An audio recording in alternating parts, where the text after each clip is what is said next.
Salut tout le monde! Aujourd'hui je vous retrouve dans une vidéo un peu particulière, il s'agit de la vidéo What's on my phone. J'avais envie de partager avec vous les différentes applications que j'utilise sur mon téléphone, qui sait, peut-être que ça va vous donner des idées. Alors pour le téléphone, c'est l'iPhone 5S que je possède. J'ai eu l'iPhone 4 juste avant, mais vu que ça faisait un certain temps que je l'avais, on m'a offert celui-ci pour Noël et j'en suis vraiment contente.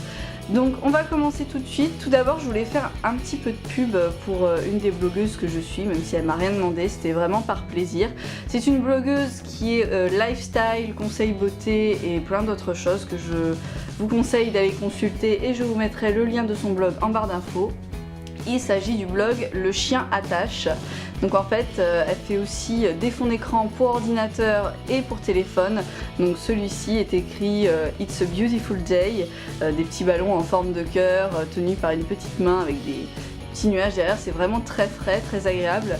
Personnellement, je suis pas du genre à utiliser des fonds d'écran comme ça. Je préfère mettre une photo toute simple, qui m'appartient. Mais là pour la vidéo, je préférais mettre un fond d'écran qui n'était tout simplement pas à moi, histoire de conserver un petit peu de ma vie privée. Donc pour débloquer mon téléphone, j'utilise le Touch ID qui consiste en fait à ouvrir votre iPhone avec votre empreinte digitale, pour ceux qui ne connaissent pas. Donc pour la première page, parce que mon iPhone se compose de 2 pages essentiellement, pour la première page on retrouve vraiment les applications de base de l'iPhone avec le calendrier, les photos, la météo, l'horloge, etc., etc. Personnellement j'utilise surtout ce duo, donc calendrier, photo, appareil photo et météo. J'adore regarder la météo le matin quand je me prépare, histoire d'être sûre comment je m'habille. Et bien sûr l'horloge pour le réveil. Après tout le reste c'est vraiment assez exceptionnel si je m'en sers. Donc voilà, je vois pas trop l'intérêt d'en parler. Et en bas donc pour moi ce sont les choses les plus importantes comme le téléphone, les messages, internet et bien sûr ma musique dont je ne peux pas me passer. Ensuite on va passer au plus sérieux. Donc pour la deuxième page, donc j'ai créé 4 petits dossiers tout en haut. Donc pour le premier, il s'agit des réseaux. Alors j'y ai mis Facebook et son Messenger tout simplement parce que en ce moment je suis pas très Facebook sur le téléphone, même en général. Je préfère largement d'autres réseaux sociaux. Mais je les ai quand même gardés, je les ai classés dans ce petit dossier parce qu'ils y ont leur place, moi ça me va. Tout comme Snapchat que j'utilise de moins en moins aujourd'hui. Skype, je l'ai installé pour retrouver mon identifiant, donc je ne m'en sers pas depuis mon téléphone, d'ailleurs je ne pense pas le garder. Ensuite j'avais installé l'application Uplike, alors je vais vous montrer. C'est un petit peu un condensé de Instagram et de Pinterest, donc en gros c'est plein d'images classées en forme de tableau, voilà. Donc ça ressemble vraiment au réseau qu'on connaît déjà, mais personnellement j'accroche pas trop parce que je trouve que les photos sont pas... C'est pas que c'est pas terrible, mais je sais pas, j'accroche pas trop au principe, même si bon c'est un peu comme quand on pin une photo sur Pinterest, et ben là en fait on like tout simplement. Et bon, j'ai pas trop cherché toutes les options possibles sur cette application, enfin sur ce réseau. Mais je pense que c'est assez voisin de ceux qu'on connaît déjà. Donc comme je l'utilise pas trop, je l'ai mis dans ce dossier. Et enfin YouTube, dont je ne me sers pas beaucoup sur mon téléphone, simplement quand j'ai vraiment pas de wifi avec mon ordinateur et que je dois absolument utiliser ma 4G, je passe par là, mais ça reste assez exceptionnel, ou quand je veux regarder une bande-annonce un petit peu vite fait quand je vais au cinéma, histoire de regarder un petit peu à quoi ça ressemble. Ensuite, on va passer au deuxième dossier qui concerne la photographie et toutes les applications que j'ai installées autour de la photo. Alors, je vais pas toutes vous les définir, simplement parce que ça prendrait trop de temps. Je vais vous en présenter une seule qui est pour moi la plus sympa de toutes celles-ci. Mis à part Crazy Helium, je vous conseille de la télécharger, ça permet de passer des soirées assez rigolotes avec nos amis. Donc il y a Pic Collage, en fait, qui vous permet de faire des collages avec des photos qui vous appartiennent. Donc voilà, par exemple, j'ai mis sur ma page Facebook ce montage photo. En fait, vous pouvez y incruster plusieurs photos qui vous appartiennent. Je sais plus combien on peut en mettre maximum, mais on peut en mettre pas mal. Là, par exemple, il y en a 5. Et on peut les bouger comme on veut. On peut changer tout ce qui est taille, angle, enfin tout ce qu'on veut. On peut y mettre du texte avec ou sans fond. On peut mettre un fond d'écran sympathique. Donc voilà, ça permet de faire pas mal de choses. Moi par exemple j'ai créé celui-ci récemment qui représente Bordeaux, donc quelques photos que j'ai prises le week-end dernier. quand j'étais à la foire au plaisir, donc c'est vraiment très très sympa. Je suis vraiment une grande fan de cette application. Je tiens à préciser que toutes les applications que je vous présente aujourd'hui sont gratuites, donc franchement n'hésitez pas, et je vous mettrai la liste de toutes mes applications en barre d'infos, enfin je veux dire tous leurs noms, comme ça vous n'aurez pas de problème pour les trouver. Ensuite, nous allons passer au dossier utilitaire. Alors dans celui-ci, je n'ai que deux applications, c'est le Cam Scanner et mon GPS qui n'est autre que Waze. Alors concrètement, je m'en sers pas tous les jours, hein, c'est vraiment de l'utilitaire comme on dit. Donc le Cam Scanner qui est aussi gratuit permet de mettre des photos en format en fait scan, genre PDF, et le Waze, bah, vous le connaissez sûrement, c'est un GPS tout simple et gratuit mais que je trouve très ludique et sympa. Et ensuite dans autres, bon bah là il n'y a rien d'extraordinaire, hein, c'est vraiment aussi des applications de base de l'iPhone, et je me sers principalement du dictaphone pour les voix off dans mes vidéos, et aussi j'y ai installé Le Monde qui est le seul journal que j'ai en application sur mon iPhone parce que c'est le seul que j'aime lire sur mon téléphone, que je trouve vraiment agréable. Et pour toutes les autres, ce sont celles que j'utilise en général le plus souvent. Donc on retrouve Instagram, donc, qui est pour moi la meilleure application que j'ai jamais vue, qui est juste parfaite. Donc elle me permet de suivre toutes les blogueuses, toutes les youtubeuses que j'aime. Là par exemple on a Zoella que j'aime énormément, il y a Norman, bon il y a des marques aussi que j'aime bien comme Starbucks, enfin il y a vraiment de tout. Donc vraiment j'adore cette application, elle est simple d'utilisation et elle est juste top. C'est vraiment ma préférée de toutes. Ensuite on retrouve My District. Alors c'est une application que j'ai installée vraiment très récemment, que j'ai découvert par le biais d'une connaissance, vraiment c'est un grand hasard. En fait c'est une application qui nous permet de voir des photos, encore, mais cette fois de personnes en fait qui partagent leur vie en photo, mais par rapport à leur lieu de vie ou même à leur lieu de vacances, leur voyage. Donc par exemple, vous voyez celui-ci, 6 mois à Miami, donc en fait on clique dessus et on tombe sur le profil de la personne. On a une géolocalisation qui nous indique où les photos ont été prises, donc là on a un petit icône qui dit photo, donc on clique dessus et en fait on a accès aux photos de la personne. Et quand on agrandit une des photos, ce que je trouve assez sympa, c'est qu'une fois que la photo est claire, en bougeant le téléphone, c'est comme une fenêtre en fait, ça nous permet de regarder sur les côtés, je trouve ça vraiment génial. C'est très très bien fait et il y a toutes sortes de destinations, donc on peut retrouver la France, les États-Unis, j'en passe et j'en passe. On peut créer son profil et ensuite on peut créer nos propres albums photos, on va dire.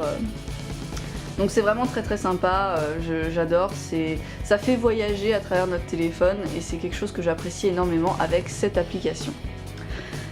Ensuite, bon bah Pinterest, c'est une application que à la base je n'aimais pas, je ne l'affectionnais pas du tout, puis j'ai une amie qui m'a un petit peu contaminée avec ça, sauf que je préfère largement Pinterest via mon ordinateur que via mon téléphone. Bon bien sûr je me suis fait des petits tableaux, voilà, donc du nail art, des DIY, du make-up et j'en passe. Je me suis quand même fait quelques tableaux et j'y passe pas mal de temps le soir dans mon lit quand j'ai envie de choper des idées, parce que Pinterest c'est vraiment une source à idées et j'aime bien en fait maintenant. Avant j'étais vraiment pas quelqu'un de fan et maintenant j'apprécie énormément cette application. Ensuite nous avons We Heart It, alors qui est un petit peu dans la même catégorie, c'est une application avec des photos tout simplement, mais sauf que là c'est vraiment un fouillis et il y a un petit peu de tout, faut fouiller, et surtout ce sont des photos qui sont publiées de façon chronologique, c'est-à-dire que c'est voilà, celle-là c'est la dernière qui a été publiée par We Heart It, voilà, etc. Enfin par des personnes abonnées tout simplement. Et en haut, il y a un petit moteur recherche où on peut trouver des photos par thème, par mots-clés. Et voilà, ça permet aussi d'avoir des idées, mais moi celle-là c'est plus de la distraction que pour des idées. Et puis parfois on peut trouver des images très jolies, très sympas.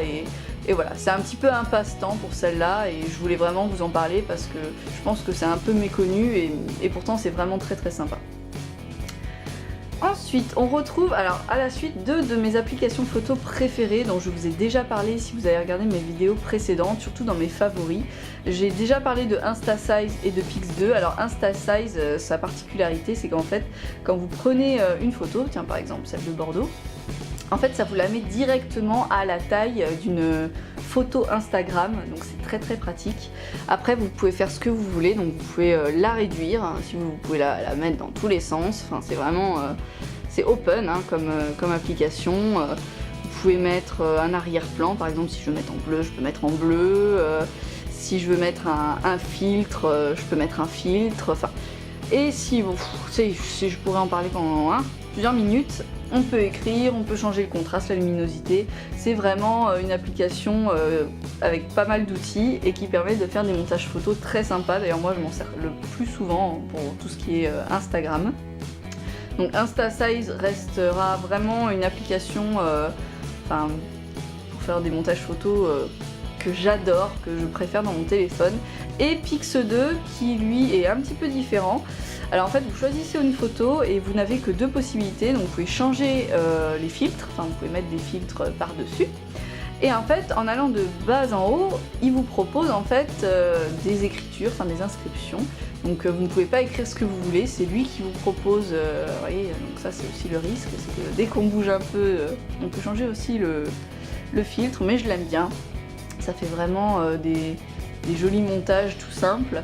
Et en fait vous pouvez aller directement choisir ce que vous voulez mettre, là par exemple Dang, je sais pas pourquoi il y a marqué Dang mais c'est pas grave. Donc c'est une application que j'aime bien aussi mais je m'en sers de moins en moins, donc pour l'instant on va dire que je suis plus InstaSize que Pix2, mais bon elle reste gratuite et elle me permet de faire des montages photos quand même assez rigolos. Puis vous avez Momentica et Dubmash, donc ceux-là je ne vais pas vous les présenter. Momentica c'est une application qui permet de faire des montages vidéo à partir des vidéos de votre album photo ou bien des Dubmash que vous filmez. Alors les Dubmash, pour ceux qui ne connaissent pas, en fait ça vous permet de vous filmer et de faire une sorte de playback de film, enfin de passage de film, de répliques ou bien de chansons.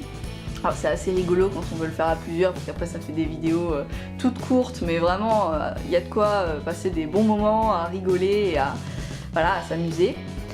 Ensuite j'ai mes deux boîtes mail, alors il y en a une c'est Yahoo qui est pour tout ce qui est professionnel et Gmail qui est ma boîte mail personnelle. Donc voilà, il n'y a rien d'exceptionnel à dire là-dessus. Après, donc on va arriver à la fin, on touche à My Little App qui appartient en fait à My Little Paris. Pour celles qui ne connaissent pas, je vous conseille d'aller regarder parce qu'ils font vraiment des trucs sympas. Et ce sont aussi eux qui proposent des abonnements à My Little Box. Et en fait ils ont créé cette application qui donne des petits conseils beauté aux jeunes filles, donc que ce soit make-up, voilà, par exemple se réveiller en douceur, ils vous proposent une playlist pour le matin. Et c'est vraiment destiné aux filles. Là ils proposent une BD Girl Power, enfin j'adore vraiment ce petit concept féminin où en fait ils vous proposent je crois quelque chose de nouveau tous les jours. Là par exemple ça c'était un jour, ça c'était un autre jour. Ils vous proposent quelque chose tous les jours et je trouve ça très interactif et très sympa, ça change un petit peu. Donc j'affectionne particulièrement cette application que je vous recommande les filles si vous aimez tout ce qui est un petit peu girly. Et pour terminer, la seule application jeu que j'ai dans mon téléphone qui est Stick Hero. Alors bon, je vais vous montrer vite fait en quoi ça consiste. C'est vraiment le seul jeu que j'ai sur mon téléphone, simplement parce que bon, moi je suis pas très jeu et ça me permet en fait de passer le temps quand je suis dans une file d'attente ou dans une salle d'attente chez le médecin ou autre. En fait ça consiste à faire passer ce petit bonhomme de son petit bout de terre là à ce petit bout de terre qui est ici. Et le principe étant d'appuyer pour faire monter une sorte de bâtonnet. Plus vous restez appuyé, plus il monte le bâtonnet. Donc en fait il faut tomber pile poil dessus. Demonstration, hop, et passer de l'autre côté. Sauf que si c'est trop court ou si c'est trop long, bah il tombe. Hein. Voilà, je vais vous montrer vite fait. Hop, voilà, j'en ai fait un trop court. Bam, perdu, game over. Donc voilà, c'est le seul jeu que j'ai sur mon téléphone. Mais bon, c'est un peu passe-temps, voilà. C'est sympa, c'est rigolo. Donc voilà les amis, c'était ma vidéo What's on my phone. J'espère que ça vous aura plu. Toutes les applications que je vous ai présentées aujourd'hui seront présentes en barre d'infos, hein, vous pouvez retrouver les intitulés facilement. Et je vous le rappelle, aucune des applications que je vous ai présentées aujourd'hui n'est payante, elles sont toutes gratuites. Donc si vous avez des questions sur l'une d'entre elles, n'hésitez pas à me laisser un commentaire et j'y répondrai avec plaisir. Sur ce, je vous souhaite une excellente fin de journée, une excellente soirée ou un excellent week-end et je vous dis à très bientôt. Ciao!